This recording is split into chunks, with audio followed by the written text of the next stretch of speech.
Hey, what's going on, everybody? Welcome back to the channel. I'm Waller's Wallet, and we're almost to the end of 2020, thankfully. And if you're someone who's been procrastinating or thinking about getting a new card, there are a few cards that offer you more value when you open them in December compared to the rest of the year. And I'm going to tell you why right now is the best time to get one of these cards.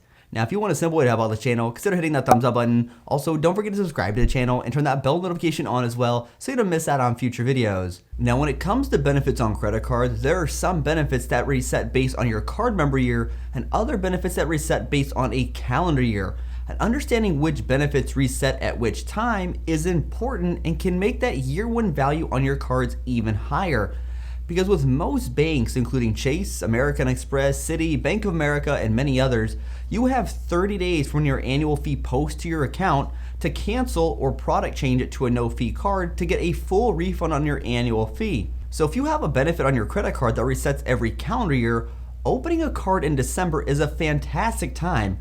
Because, for example, if you have a credit that resets on a calendar year and you open the card today, you would get that credit now, again starting January 1st of 2021, and since your annual fee would post mid-December of 2021, you could wait until January of 2022 to use that credit, then decide to cancel or product change that card. Now, if you wanted to take advantage of these time extensions or requirements to get full advantage of these credits, it really depends on how comfortable you are with doing this. I know some of you out there won't do this, and others may feel completely comfortable in doing this, but you are playing by the rules here. But here are some of the cards you should consider opening in December to really maximize that year one value. The first card is the American Express Platinum card, and right now, the Platinum card I think is the card to get. It has a huge bonus ranging from 100 to 125,000 points depending on the offer. Plus, they are also earning 10x on supermarkets and gas station purchases. You even have 6 months to hit that $5,000 spending requirement. But more importantly, some of the benefits on the Platinum card reset every calendar year. This includes that $200 airline credit, the Saks credit, and the Uber credits that reset monthly. But if you were to open the Platinum card now, you could get the airline credit for 2020, 2021, and in early 2022. And there are some airline options that would make it an easy redemption to use your airline credit over others. And with the Saks credit, you'd get $50 for 2020, the $100 credit in 2021, as well as a $50 credit in early 2022.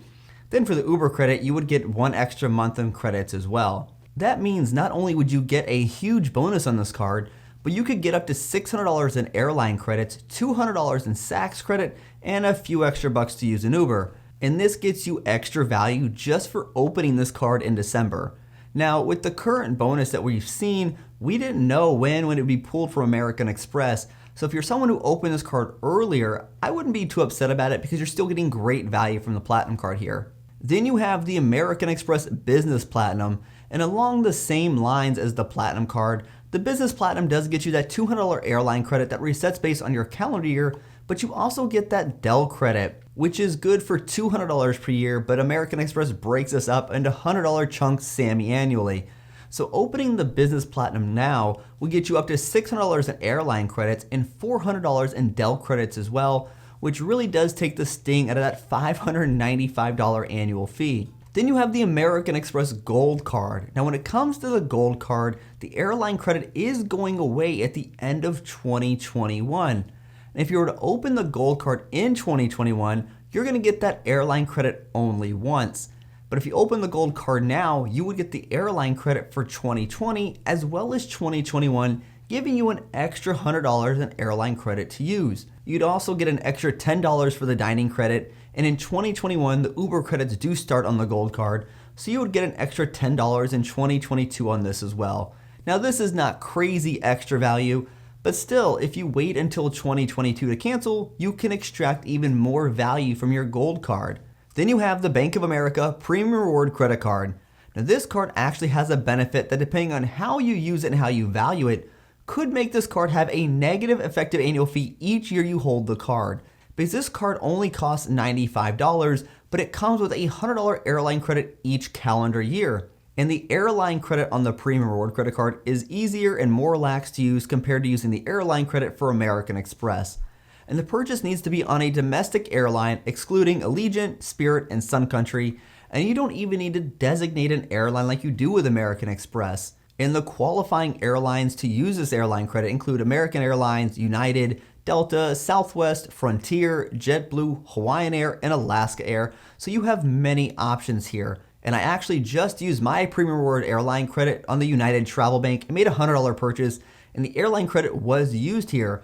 So between the Aspire card and this card, I have an easy $350 in United cash to use, and I'll do it again in January, giving me an easy $700 to use on future flights. But since this credit is based on calendar year, you can get 3 of these airline credits before you need to pay that second annual fee. And there are downgrade paths with the Premium Reward card as well. So you can get that big $500 bonus plus $300 in airline credits, all for just a $95 annual fee. And this is an absolutely great value for this card in year one. And if you're someone who's been eyeing this card, December is the perfect time to get it to maximize it. Then you have the Hilton Aspire card. Now, as if the Aspire card wasn't already offering crazy value to people with all of its perks, but that $250 airline credit, just like the Platinum and the Gold card, resets every calendar year. Now, the resort fee on this card is actually based on card member year, so you can't triple dip that one, but you can with the airline credit. So while this card has a heftier $450 annual fee, you do get that 150,000 point bonus worth about $900. Then you would be able to get up to 3 airline credits as well, making the year one value on the Aspire card in the ballpark of up to $1,600, depending on how much you value these airline credits. And with this card, you do have a downgrade path either to the Hilton Surpass or to the no fee Hilton card if you did want to get rid of this card. But that is a lot of value in year one. Then lastly, you have the Citi Prestige. Now, Citi doesn't get much love, but the Prestige has some great earning rates and some really good benefits, such as the 4th night free benefit when you book a hotel through the Citi Travel Portal, great lounge access, as well as really good cell phone protection. But the big knock on Citi is the lack of travel protections on their travel cards. If Citi could just bring those back on these cards, that would be great. And the Prestige would actually be a great card to have. But the Prestige has a $250 travel credit that also resets every calendar year. And right now, with everything going on, Citi's letting you use that travel credit for supermarket and restaurant purchases until the end of 2021. So this would be an extremely easy credit to use. And with the Prestige, you would be earning 5x on restaurant purchase as well. So it should be pretty easy for people to use this credit even if they aren't traveling. So while this card does come with a $495 annual fee, you're gonna get a 50,000 point bonus as long as you meet the thank you point 24-month requirement to get it. You would also get up to $750 in travel credits since you could use it 3 times before paying that second annual fee, making it well worth its $495 annual fee in year one. Now, by timing your applications to maximize these calendar year benefits, it can give you the opportunity to triple dip these credits and get even more value from these cards than if you decided to apply mid-year, for example, where you would only be able to double dip the credits. And some of these benefits can add hundreds of extra dollars in value, and it can be worth timing your applications to really maximize your value on these cards. Now, I do realize not everyone is going to feel comfortable doing this, and that's okay. Always do with what you're comfortable with. But you are playing by the rules here. Bank offer these credits based on a calendar year, and they also allow a full refund within 30 days of the annual fee posting. It just so happens that your annual fee renewal overlapped with the benefits resetting, and you just can't help that. Which is why we've seen cards like the Chase Sapphire Reserve move its travel credit from a calendar year to a card member year to not give people that extra value. And I do think we're going to see more banks move to a card member year reset over a calendar year as a cost saving measure. So tell me, are you thinking about getting a new card before the end of this year?